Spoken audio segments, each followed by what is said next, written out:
प्रिय विद्यार्थियों, नमस्कार। आज अपना जो टॉपिक होगा पुनर्जागरण के कारण, जो कि पुनर्जागरण का कारण अपने जो चल रहा था उससे आगे जो है जो पॉइंट लिखवाए जाएंगे। तो सबसे पहले अपने हैं पुनर्जागरण के कारण।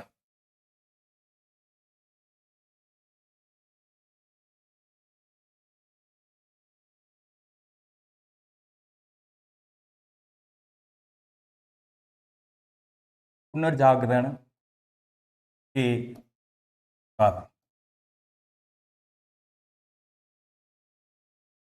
इससे पहले जो है आपको पुनर्जागरण के 4 कारण जो है आपको करवा दिए गए थे, जिसमें सबसे पहले था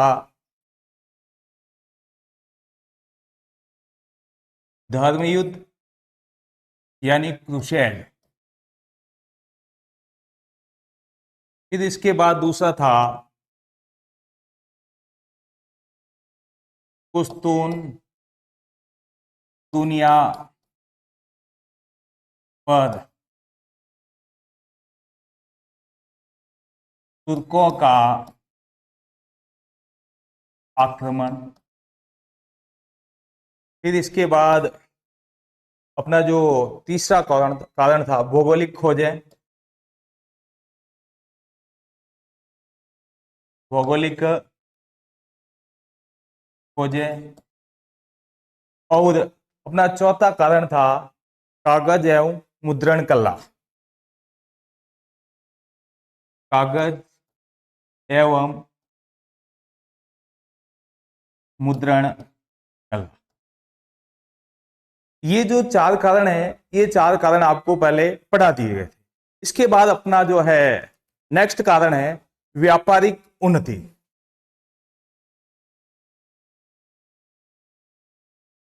व्यापारिक उन्नति। तो आज हम स्टार्ट करेंगे व्यापारिक उन्नति, यानी यूरोप में जो व्यापार था, व्यापार खूब फल फूल रहा था और व्यापार को बढ़ाने के लिए यूरोपीय व्यापारी अन्य देशों में व्यापार करने के लिए गए थे और अन्य देशों में व्यापार किया, वह लंबे समय तक रुके और वहां की सभ्यता संस्कृति से अवगत हुए। और जब वो वापस व्यापार करके वापस अपने देशों में आए थे, उस समय वो अपने साथ वहां की सभ्यता संस्कृति विचार के साथ लाए थे और उनके जो है प्रगतिशील विचारों से वहां की जो है यूरोपीय जनता जो है उनके विचारों से प्रोत्साहित हुई और प्रोत्साहित होने के कारण वह पुनर्जागरण जो है वो हुआ था। व्यापारिक उन्नति के साथ ही यूरोप में नवीन नगरों का विकास हुआ था, जिसमें नवीन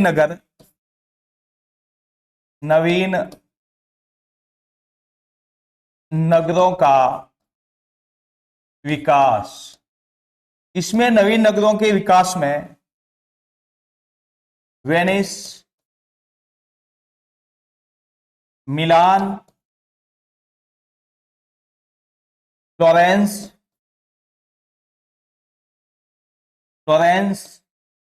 न्यूरेमबर्ग,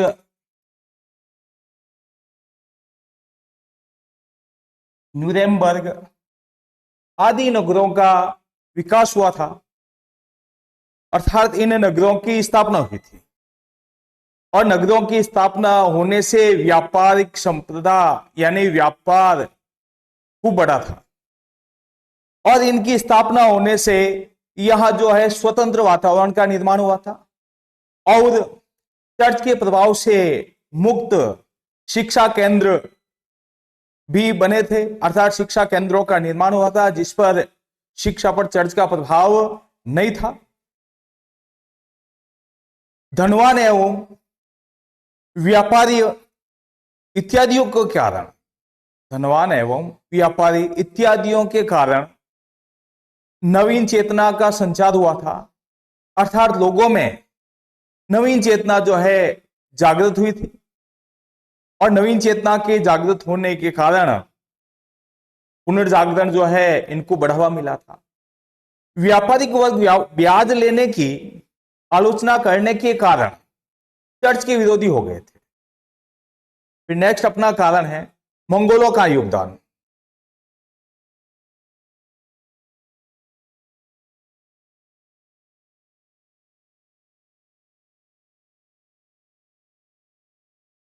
मंगोलों का योगदान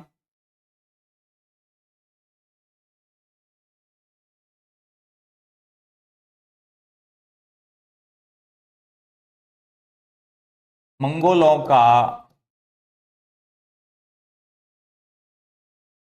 योगदान।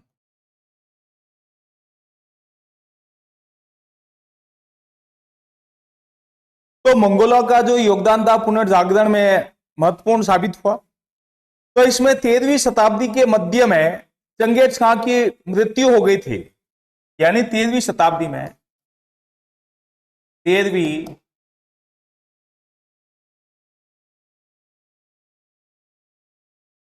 शताब्दी के मध्य में चंगेज खां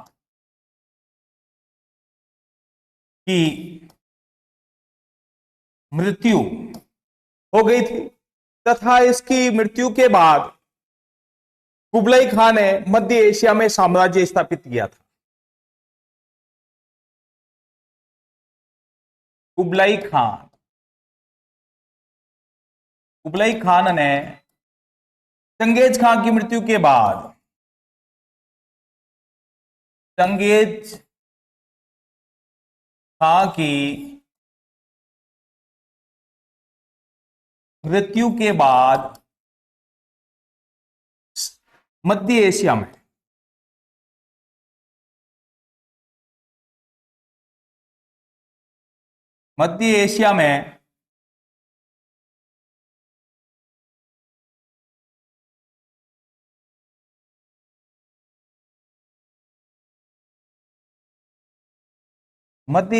में साम्राज्य स्थापित किया था।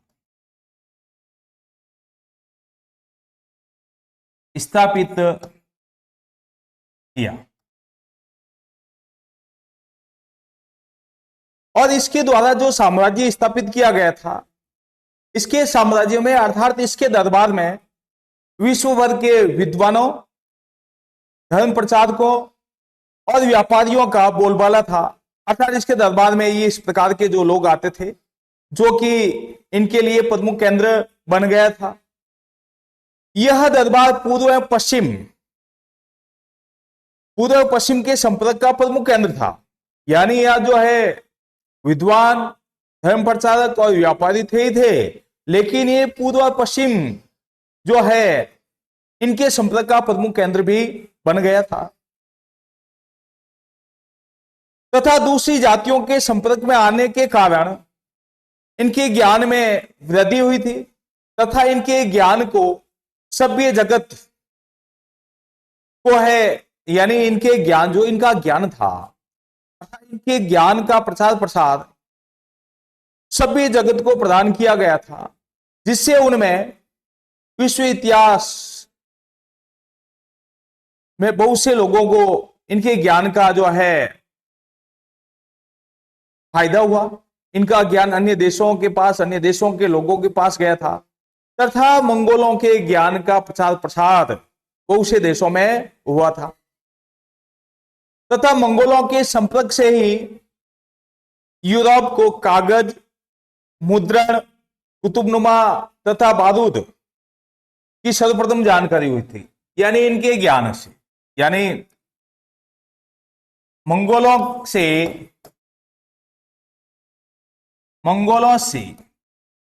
यूरोप को जैसे कि कागज, मुद्रण, कुतुबनुमा,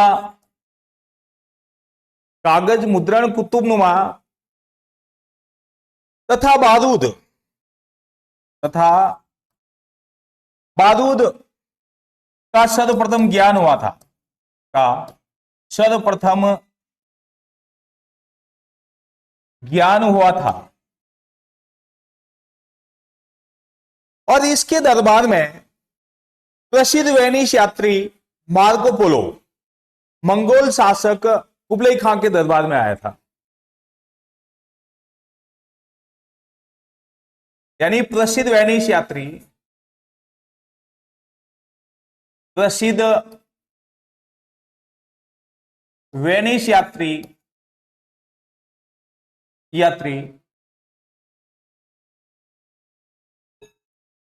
मार्को पोलो जो कि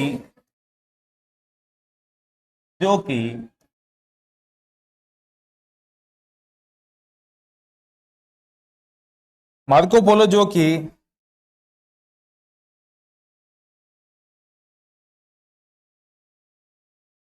कि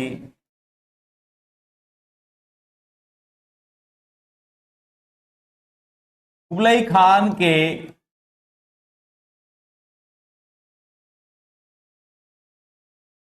दरबार में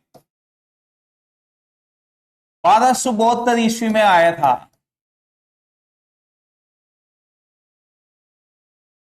1272 ईस्वी में आया था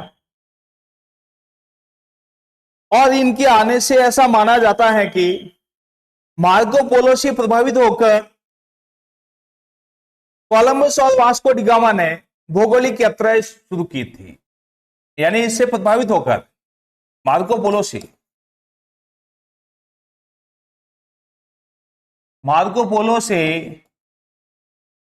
प्रभावित होकर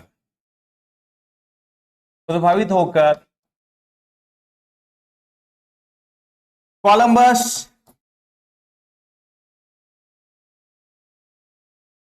व वास्को डी गामा ने व्यापारिक खोजें की थी, अर्थात प्रसिद्ध भौगोलिक यात्राएं की थी। इसके बाद नेक्स्ट है पंडित पंथी। अगला कारण है पंडित पंथी, जिसको स्कॉलिस्ट भी कहते हैं। स्कॉलिस्ट यानी पंडित पंथी विचार।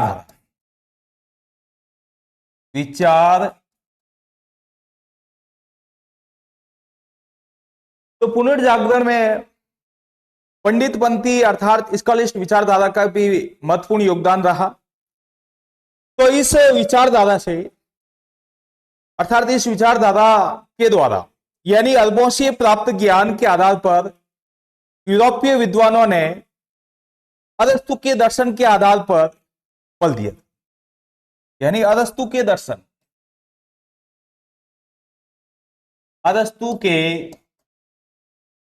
दर्शन के अध्ययन पर, अरस्तु के दर्शन के अध्ययन पर बल दिया।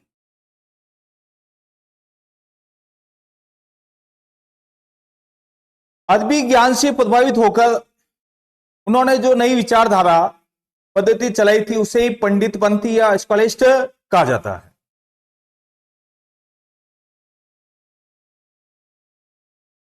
अदबी ज्ञान से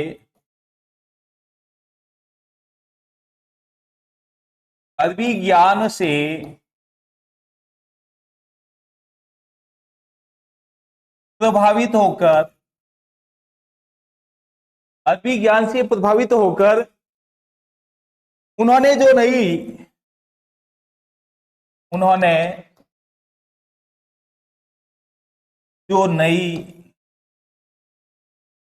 विचार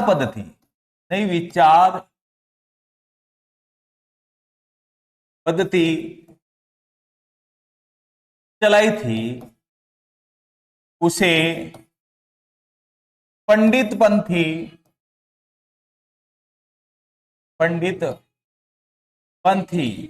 यानी स्कॉलिस्ट कहा जाता है। तो इस प्रकार की जो विचारधारा को क्या कहा जाता है? स्कॉलिस्ट कहा जाता है। और इस विचारधारा में संत ऑगस्टाइन के तत्व ज्ञान और अरस्तु के तर्क शास्त्र का समन्वय था। यानी इसमें संत ऑगस्टाइन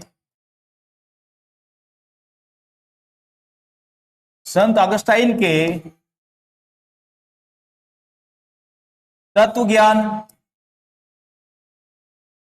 व अरस्तु के तर्कशास्त्र का समन्वय था।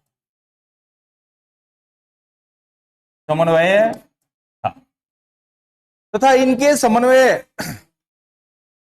के कारण यह विचारधारा जो है धार्मिक विश्वास और विवेक में अंतर नहीं करती थी, तथा इसमें आधुनिक युग की नवीन भावनाओं का भी अभाव था। आधुनिक युग की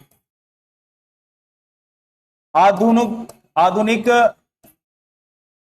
युग की नवीन भावनाओं का अभाव था। किंतु इसमें प्राचीन परंपरा और प्रामाणिकवाद की प्रधानता थी। इसने अध्ययन की प्रवृत्ति को आगे बढ़ाया था। तथा थॉमस ऑक्विनस सबसे प्रसिद्ध स्कॉलिस्ट थे। थॉमस ऑक्विनस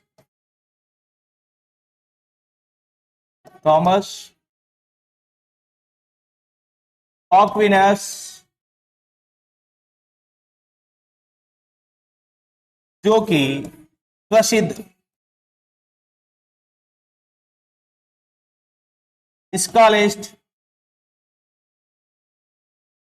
थे। यानी ये जो सभी कारण थे, इन सभी कारणों के द्वारा ही यूरोप में पुनर्जागरण हुआ था। अर्थात जो प्राचीन जो सभ्यता संस्कृति थी और प्राचीन सभ्यता संस्कृति का इन कारणों के द्वारा अंत हो गया था। फिर बाद में नई सभ्यता संस्कृति का विकास हुआ था, जिसमें विज्ञान, संस्कृति, कला, साहित्य, शिल्प, चिकित्सा आदि सभी का जो है विकास हुआ था। इसी के साथ हमारा जो है पुनर्जागरण का जो टॉपिक है वो समाप्त। धन्यवाद।